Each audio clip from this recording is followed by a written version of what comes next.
वहीदा जी, पहले आशा जी से हमारी मुलाकात हो चुकी है, हेलन जी से भी मुलाकात हो चुकी है, पहले शो में आ चुकी हैं। उस समय भी हमने आपको याद किया था, लेकिन हमारे प्रोडक्शन हाउस ने ये बोला कि वहीदा जी यहाँ पे है नहीं, पर हमें पता नहीं कि बात सच्ची थी कि नहीं। आपको किसी ने फोन किया था कि नहीं? हम आपको बड़े सालों से वेट कर रहे हैं आपका। आई नो, एक बार किसी ने बुलाया तो था। अच्छा। मैं माफी चाहती हूँ। नहीं, वहीदा जी, आप वहीदा रहमान हैं, आपको माफी मांगने की जरूरत नहीं है। मैं तो खाली कंफर्म करना चाहता था कि प्रोडक्शन हाउस सही बोल रहा है ना। 2 प्रोडक्शन हाउस हैं अभी, एक तो आप ही का है जी।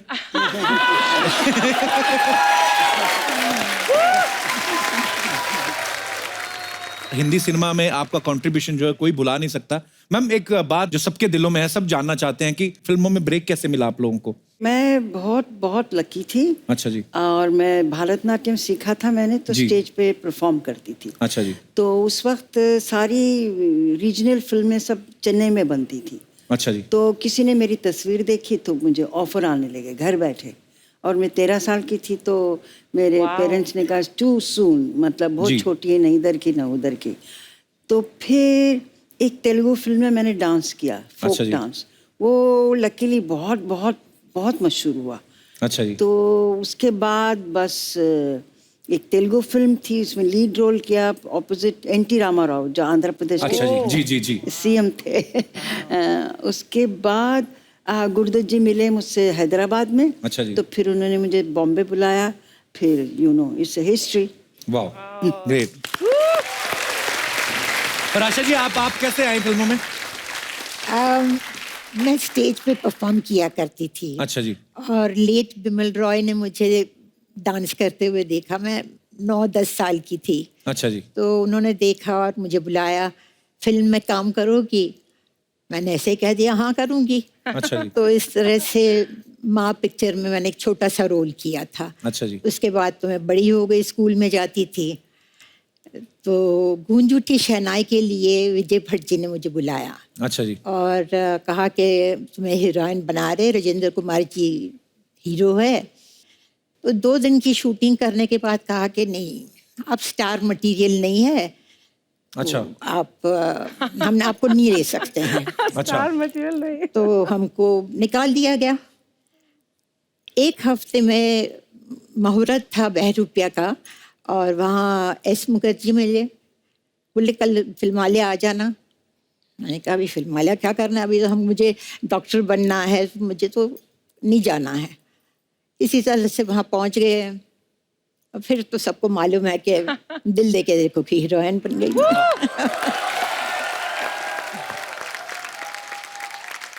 और हेलन जी, आपकी शुरुआत कैसे हुई थी? We were refugees from Burma. Okay. And during the war, we had to walk it for 9 months from Burma to Assam. I was very small. I was about 3-4 years old.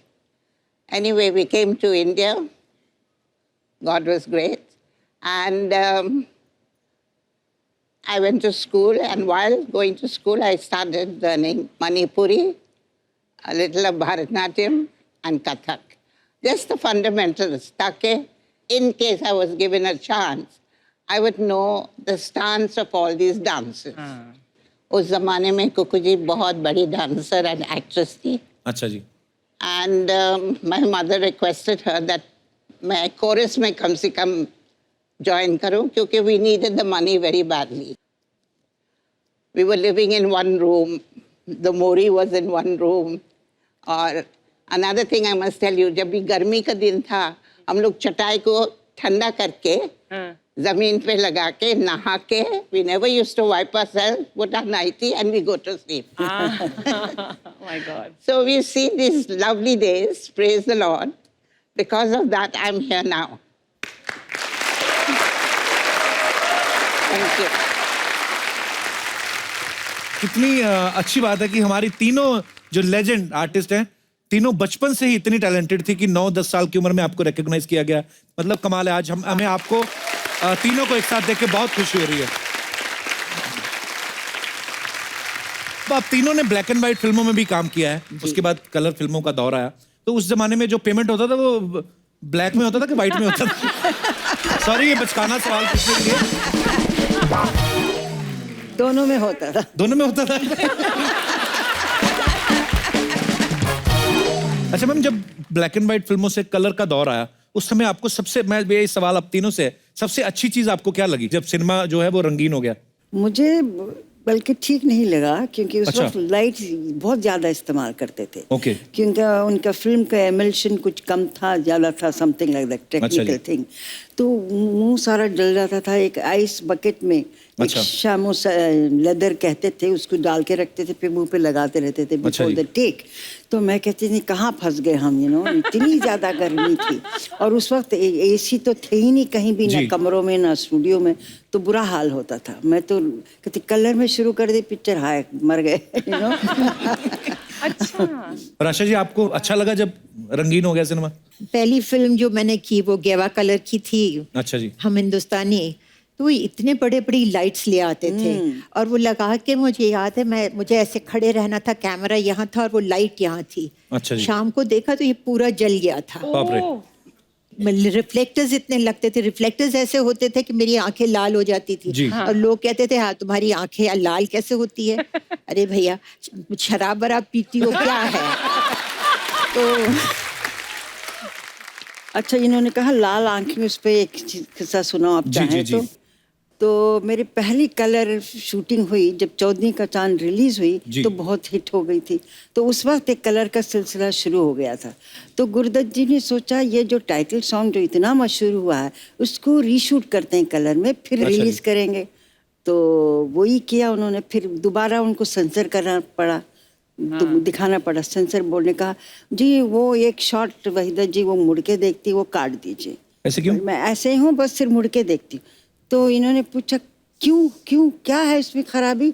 तो बोले जब वो मुड़ के देखती है उनकी आंखें लाल हो गई। तो अच्छा। हाँ साहब, लाइट बहुत है तो लाल हो गई। जैसे इन्होंने कहा नहीं, इसमें शी लुक्स वेरी सेंशियस। अच्छा। हाँ, तो फिर गुरुदत्त जी ने कहा साहब ये मियाँ बीवी का सीन है और कुछ नहीं, ना लिपटे ना झिपटे ना हाथ पकड़ा, बेचारी यूं से यूं देखा।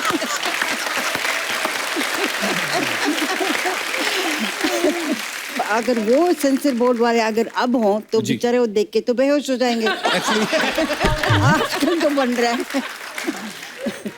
तो हेलन जी, उस दौर में जैसे आशा जी ने, वहीदा जी ने बताया कि लाइट्स बहुत ज्यादा होती थी और ऊपर से डांस करना, डांस में तो रीटेक भी और होते होंगे बिकॉज छोटे छोटे शॉट्स लेने हैं और इतनी सारी लाइट, आपको भी परेशानी होती होगी फिर तो? I was very happy that it was in color ji. because my costumes were very colorful. Ji. I could wear those feathers and I could, ji. you know, and I looked much better. So for me, color was lovely. Kapil, मैं जैसे आप सबने बोला कि इतनी गर्मी वगैरह, and then हम तो आज वैनिटी वैन मिलती है हमें और हम लोग इतने एयर कंडीशन कंट्रोल एनवायरनमेंट में शूट करते हैं। तो मैम आप सबसे पूछना चाहती हूँ कि आप लोग कैसे मेकअप करते थे? कभी जंगल में शूट है, कभी यहाँ, तो वैन तो होती नहीं थी। राइट। अर्चना, आप मानोगे नहीं, मुगले आजम जैसी पिक्चर बनी मोहन स्टूडियोज में, जी। वहाँ एक वॉशरूम नहीं था। बाप रे। तो एक बार मैं और लेट महमूद एक्टर, जी। हमने तय किया कि हम पैसे देते हैं। स्टूडियो ओनर को कहा भाई 2 बाथरूम बना दीजिए। दो। तो आफ्टर हम बोल के हम चले गए कि अगली दफा आएंगे शेड्यूल पे। 10 दिन के बाद आए तो जी हमने जल्दी से पूछा वो मैनेजर को, बाथरूम बना? हाँ जी इंतजाम कर दिया हमने। अच्छा अच्छा जी। क्या इंतजाम किया? वो कॉरिडोर में उन्होंने एक थंडर बॉक्स रख दिया था। बाप रे।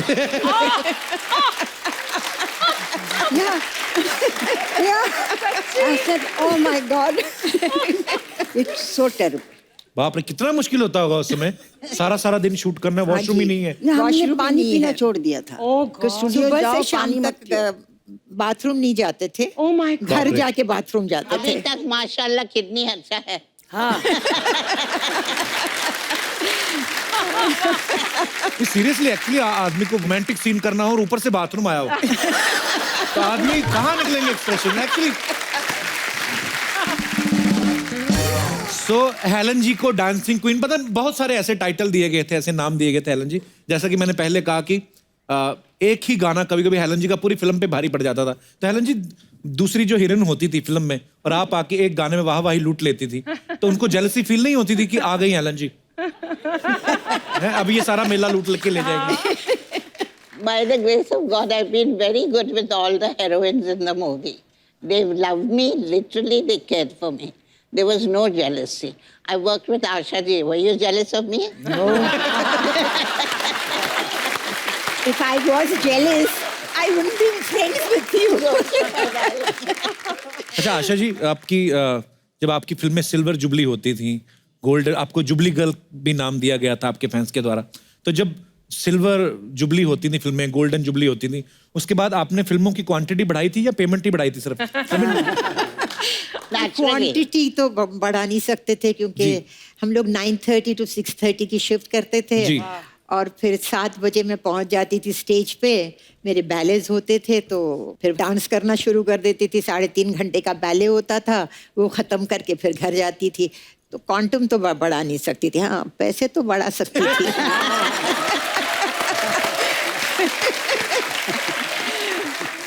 आशा जी, आपने तकरीबन सब स्टार्स के साथ काम किया है, जी। तो आपको अपनी जोड़ी सबसे ज्यादा किसके साथ अच्छी लगती थी? मेरी पहली फिल्म शम्मी कपूर जी के साथ थी। अच्छा जी। तो मुझे उनके साथ काम करने का ज़रा आसानी लगती थी। एक बहुत मतलब जो वो करते थे वो इमीडिएटली मैं पकड़ लेती थी। अच्छा जी। जैसे डांस होता था तो डांस डायरेक्टर नहीं होता था। अच्छा जी। अच्छा तुम ये कर लेना, मैं ये कर लूंगा। अच्छा, वाह। हाँ Really? तो इस तरह से कई गाने हमारे ऐसे थे कि विदाउट अ डांस डायरेक्टर बिना हमने dance किए हैं। क्या बात है यार। जी जी। और उनको मैं छेड़ती थी भी बहुत। मुझे याद है कि एक बार हम शूटिंग कर रहे थे कश्मीर में, तो उन्होंने कुछ पहलवान को बुलाया, उनके गले में कुछ हो गया था। अच्छा तो जी। बहुत हंसी, अरे पहलवान को बुलाया गला ठीक करने के लिए। ओह, दूसरे दिन मैं गिरी तो पैर में मोच आ गई। सब वो पहलवान फिर आ गए मेरा पैर ठीक करने। एज यूजुअल शमी जी कर रहे हैं, आया ना, मैंने कहा जी आ गया। एक्चुअली उस समय फिजियोथेरेपिस्ट थोड़ी ना होते थे, तो पहलवान ही जो पहले कुश्तियां करते थे। मुझे याद है बिकॉज मेरे फादर की कुश्ती करने के बड़े शौकीन थे, तो जब उनको कभी ऐसे हो जाता था तो पहलवान के पास जाते थे, और पहलवान भी पता नहीं कोई MRI कोई एक्सरे नहीं करते थे, खुद ही देख के ऐसे कड़क पटाखे की आवाज आती थी, या तो आदमी ठीक हो जाता था या बेड़ा गर्क। आशा जी, हेलन जी, आप मतलब जब भी किसी हीरो के साथ काम करती थी तो ऑब्वियसली हर एक का अलग अलग स्टाइल रहता है, लेकिन शम्मी जी के खुद के स्टेप होते थे, वो हम लोग सब हाँ वो देखते रहे। खुद ही मतलब कर लेते थे। तो वो कितनी एनर्जी होती थी, कितना मुश्किल रहता था उनके साथ डांस करना आपको भी? या एनर्जी तो क्या रिदम थी उनमें। हाँ जी। एक रिदम पे झटके clan is वटके। full of rhythm. या, सब बच्चे लोग।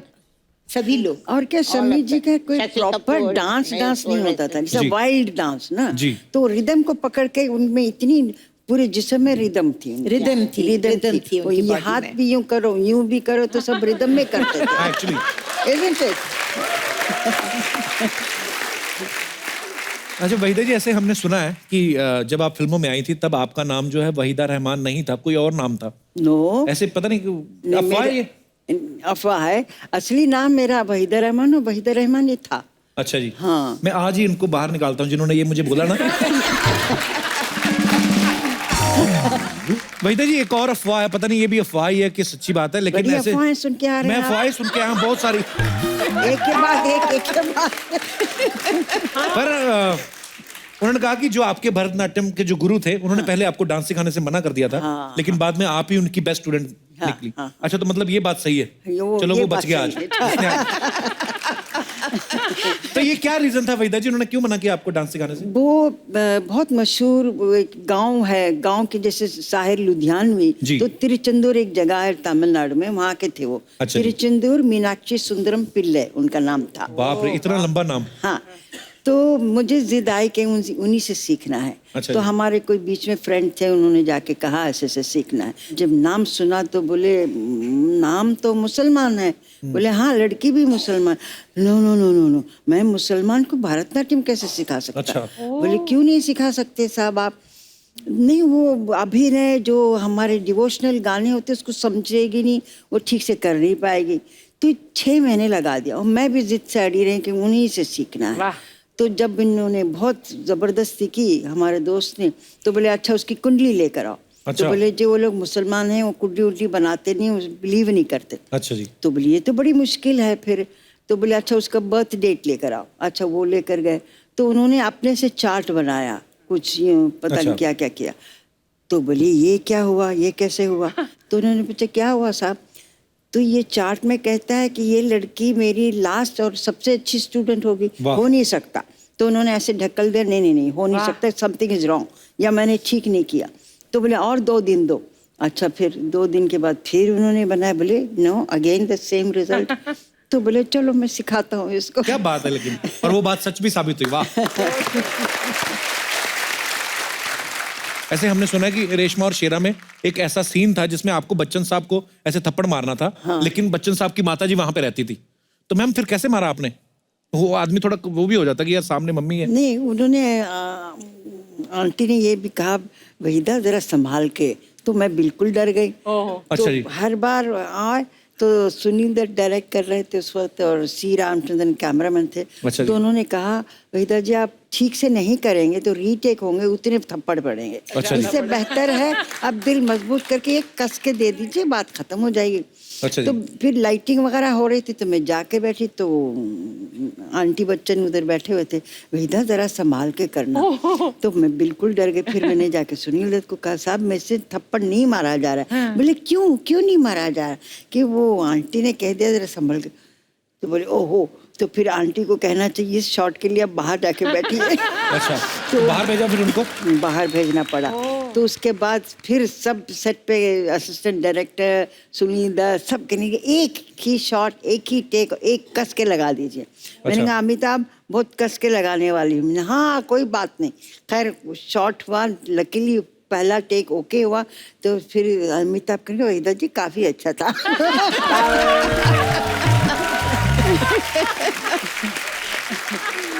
मैम उस समय जब आपके कोई क्रेजी फैन आता था तो आप कैसे हैंडल करती थी आशा जी? सेट पे शूटिंग देखने आ जाते होंगे, आपके घर के बाहर आ जाते होंगे कहीं? घर के बाहर एक चाइनीज आदमी आता था। चाइनीज? हाँ। अच्छा जी। तो वो मतलब आके घर के बाहर दरवाजे के बाहर ही बैठ गया। अच्छा जी। तो बोले मैं यहाँ से जाऊंगा नहीं, मैं आशा पारेख से शादी कर ही जाऊंगा। अच्छा। मैंने पढ़ा था ये। इट वॉज, अब मैं वो हटे ही नहीं। फिर वहाँ उसने अपना गद्दा लगा दिया, वहाँ रहने लगा, कुछ मछलियाँ जला के खाता था, पता नहीं क्या करता था। और लोग उसको कहे यहाँ से हटो, तो वो छुरी निकाल कर दिखाए कि मैं हटूंगा नहीं। अब जब उसने छुरी उरी निकालने की बात की तो अब मुझे डर लगने लगा। मैं रात को लेट शूटिंग करके आऊँ तो मैं अपने नीचे कार के नीचे मतलब छिप कर रहा हूँ और छिप कर देखूं कि वो है कि नहीं, बैठा हुआ है तो फिर छिप जाऊं। फिर मैंने कहा ये तो बहुत हो रहा है। 1 महीना ये चलता रहा। तो फिर मैंने जो है पुलिस कमिश्नर को फोन किया। अच्छा जी। वो कहा कि भैया इसको पकड़ के ले जाओ।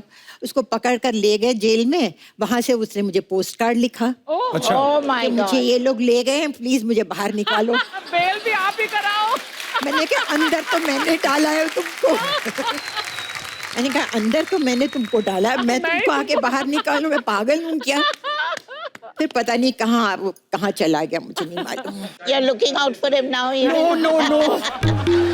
नो बाबा। हेलन जी आपके साथ कभी नहीं हुआ ऐसा? हुआ होगा जरूर। एक बहुत अच्छी फैन थी, अच्छी फैन, अच्छा जी। थी? ओहो। आशा भोसले। अच्छा, वाह।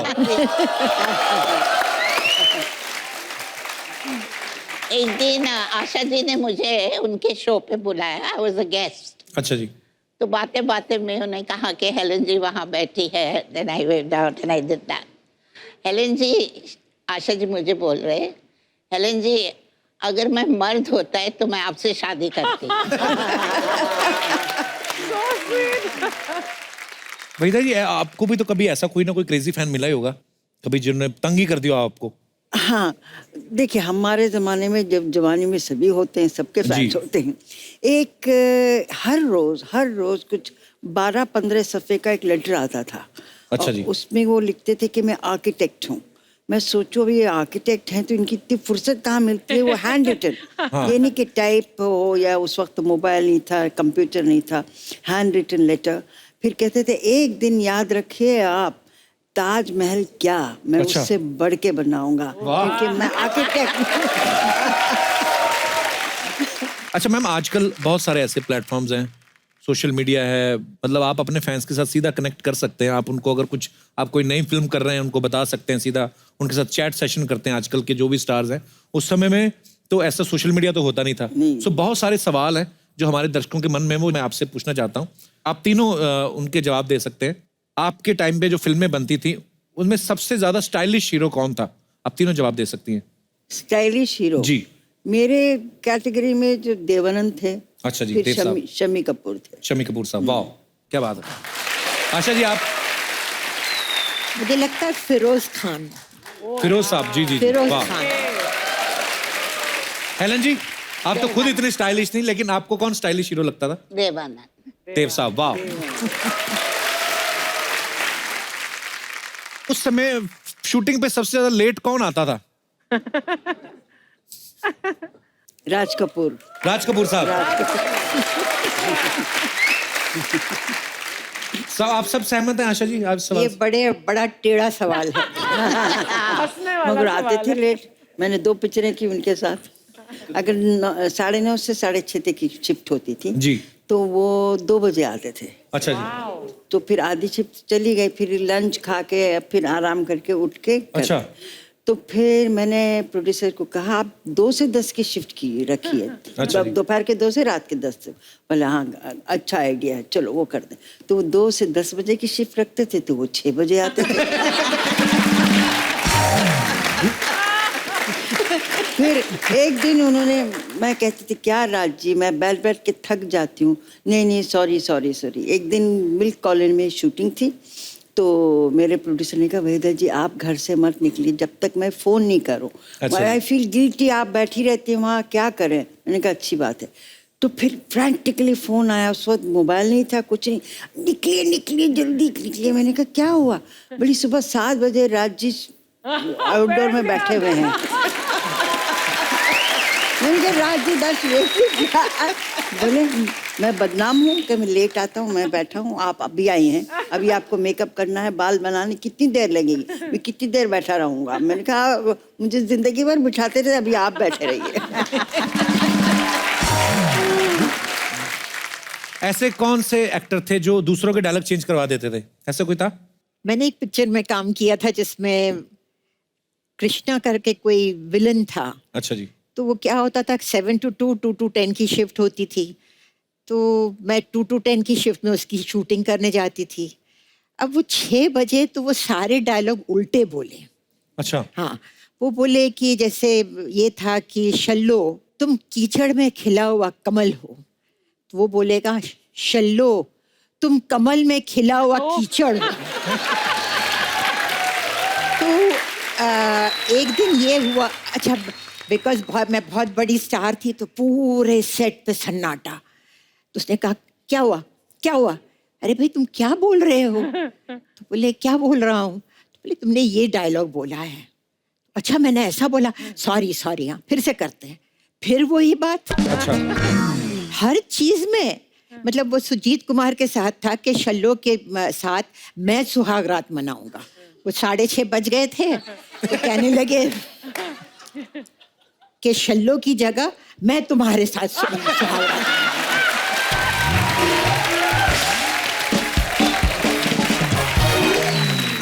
अच्छा हेलन जी, कोई ऐसा एक्टर भी था जो सबसे ज्यादा, मैं ना मेरे शो पे जो भी हीरोइन आती हैं अपनी फिल्म की प्रमोशन करने के लिए, अब तो खैर मेरी शादी हो गई है, मुझे ऐसा बोलते हैं कि तुम फ्लर्ट बड़ा करते हो। हालांकि मैं करता नहीं हूँ, मेरा हो जाता है। अच्छा उस समय भी कोई तो हीरो ऐसा होता ही होगा जो बड़ा फ्लर्ट करता होगा। अगर आप चांस देंगे तभी फ्लर्ट करेंगे ना। उनको मालेंगे एक थप्पड़ मिलेंगे तो चले आएंगे।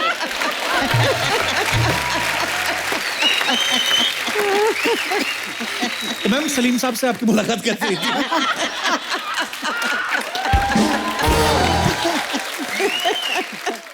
ये सलीम साहब का नेक्स्ट प्रोग्राम होगा तो भी आप पूछ लेना। दोबारा बुला लीजिए दोनों को। दोनों क्यों, तीनों। हाँ जरूर। Salman's mother is there. Definitely, ma'am. We would love to, ma'am. That will be something.